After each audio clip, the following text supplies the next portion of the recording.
Hello friend, welcome to Mysterious Lost. In today's video, we examine 4 strange deaths in Rocky Mountains. First case, Dwayne Miles.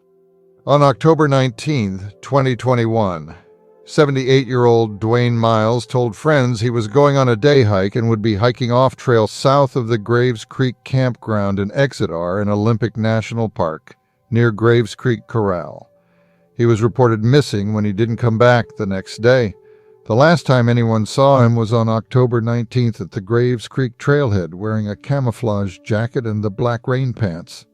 Dwayne is 5'9" inches tall. He was known to carry a dark-colored backpack. He is fit and very strong. He is 185 pounds and has blue eyes.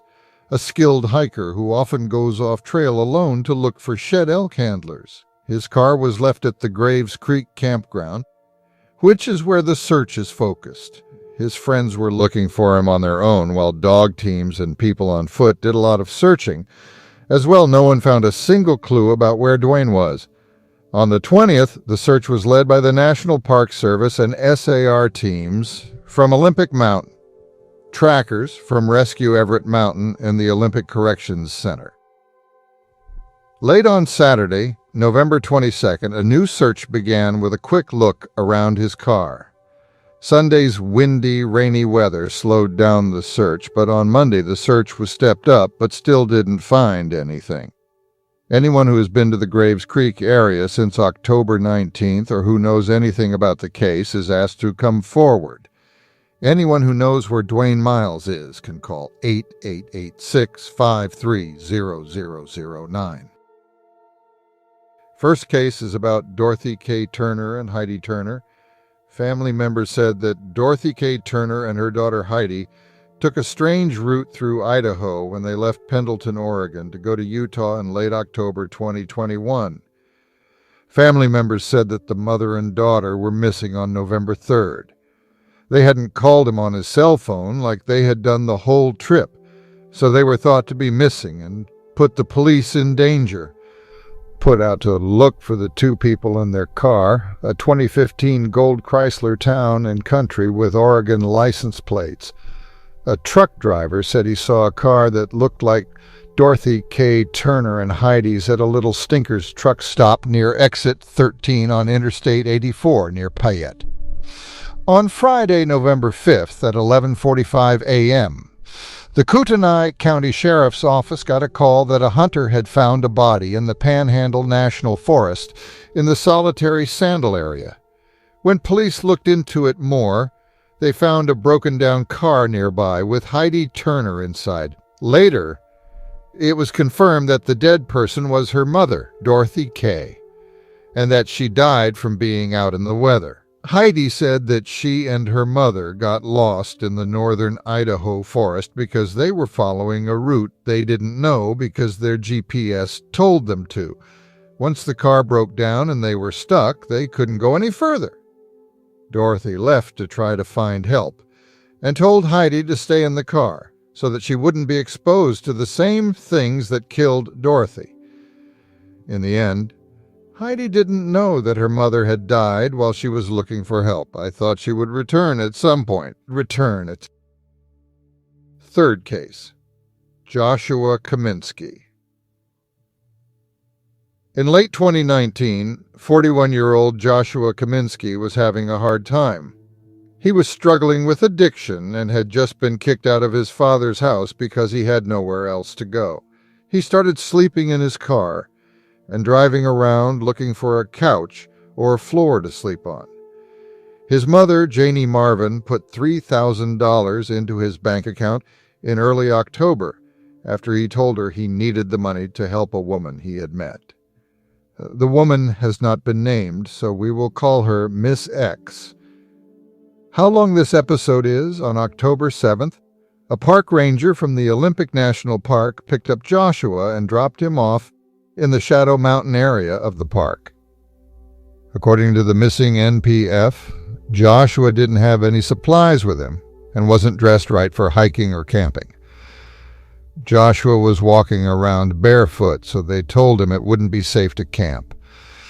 The ranger who found Joshua said that he tried to help him more than once, but Joshua always said no. When the ranger couldn't convince him, Joshua got out of the car and went barefoot and unprepared into the wilderness of Olympic National Park. Joshua sent a cryptic message to his father right before he went missing. It said, "I gave all my stuff to this person named Miss Sex, and I'm in trouble because they want me gone. I need a getaway car." Quickly in the messages, Joshua told his father that he was in Port Angeles, Washington, and needed to leave right away. However, when his parents arrived, there was no sign of him. Joshua was reported missing when they couldn't find him, and Olympic Park rangers started looking for him. In the weeks that followed, the Olympic Park Service and the Port Angeles Police Department used both ground and air crews to look for him. But there was no sign of him. His family was very upset and asked many times for anyone who knew anything to speak up. Then, a few weeks after Joshua went missing, his mother Janie made a shocking discovery while looking for him. She found Miss X driving Joshua's car and using his debit card. She also had his phone ID, wallet, and 3 letters that were supposedly written by Joshua giving her all of his possessions. Miss X made a series of strange claims. He told Janie that Joshua was on a journey of self-discovery and that he would come back when he was ready. This didn't help calm Janie's nerves, and it only made her more worried that something bad had happened to Joshua. Official reports say that Joshua was seen at a Burger King in Seacom, Washington, which seems to back up this strange claim. The witness says he talked to Joshua and asked if he was the missing person on the posters around town. Joshua said he was, but he didn't want to talk to his family or go home. The witness left him alone and called the police because she didn't want to push the matter any further. Joshua's case was quiet after this supposed sighting until May 2021, when Janie got a shocking new clue through Facebook. Janie told McCallumCounty.com that a map was sent to her by a friend who knows the person who drew it. According to the map's author, the map shows the exact spot where Joshua was shot and buried in 2019. Deputy Brain King told the press that we used a search warrant and dug up a very large area that was much bigger than what the map showed. However, no sign of Joshua has ever been found in the area, even though it has been thoroughly searched. Joshua Zambezi is still missing, and the police think he was killed. He may have been buried, but we haven't found his body or any other evidence. Joshua is a white male with brown hair and brown eyes. He is between 5 feet 7 and 5 feet 10 inches tall and weighs between 150 and 190 pounds. The last time anyone saw him was on October 7th, 2019, in the Shadow Mountain area of the Olympic National Park. Call the Port Angeles Police Department at 360-452-4545 if you have any information. 4th case. Matthew Burklow. On June 9, 2014, around 2 a.m., he got into his Honda Fit and drove an hour from his home to the Longs Peak trailhead. The 25-year-old hiker wanted to climb the most famous 14,000-foot mountain in the Front Range. He got back to Fort Collins in time to work at King Soopers Pharmacy in the afternoon. He was a certified pharmacy technician, and he had his whole life planned out. He was going to study physics and then go to pharmacy school. He made it to the top of the mountain, but he didn't make it down alive. Longs Peak is one of, if not the most dangerous, peak in Colorado. Matthew Burklow was the 59th person to die there. Matthew was born and raised in Georgia, but his family says that Colorado stole his heart. He didn't have a cell phone because he didn't think he needed one, and he didn't have credit cards either. However, he was building websites at the age of 8, and his family said that he planned everything very carefully. So what happened on the mountain? Matthew was an experienced hiker who had just started ice climbing. 2 years before his death, he had finished the Appalachian Trail. His family said he was a careful planner who showed the mountains a lot of respect for months.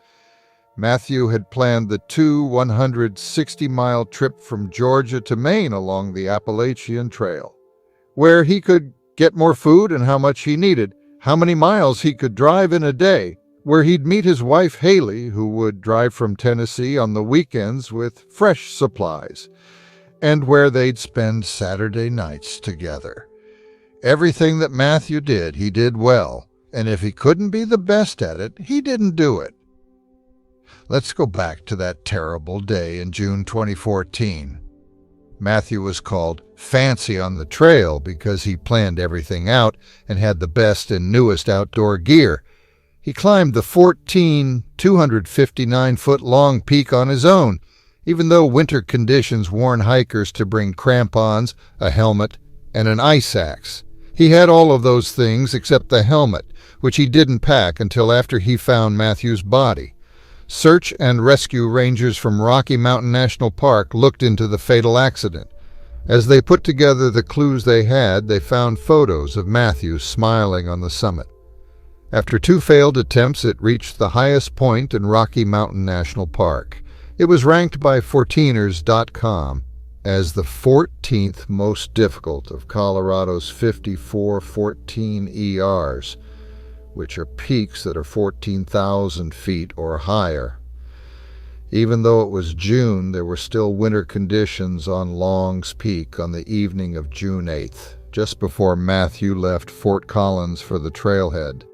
Rocky Mountain National Park closed the high-elevation Trail Ridge Road because it was covered in a new sheet of ice.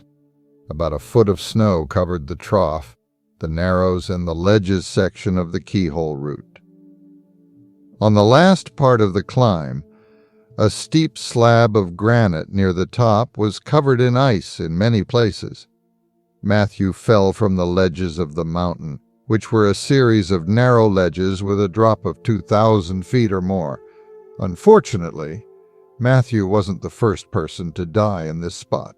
It had already gone through the steep homestretch, the Snowy Narrows, and was almost at the Keyhole, the last obstacle before the easy scramble down the boulder field. It should have been easy to get back to his car from there, but Matthew fell. He fell about 600 feet, and his body was found in a rocky outcropping below the marked section of the trough. The chances of surviving a fall of that size are very slim, according to Rocky Mountain National Park East. The body of Matthew was flown to the helipad at Upper Beaver Meadows in Rocky Mountain National Park and then taken to the coroner's office in Boulder County. So in conclusion, make sure you're well prepared when you're in the woods, whether you're camping, hiking, climbing, etc., in the national parks or even in your own backyard. Tell at least one other person where you're going and when you expect to be back.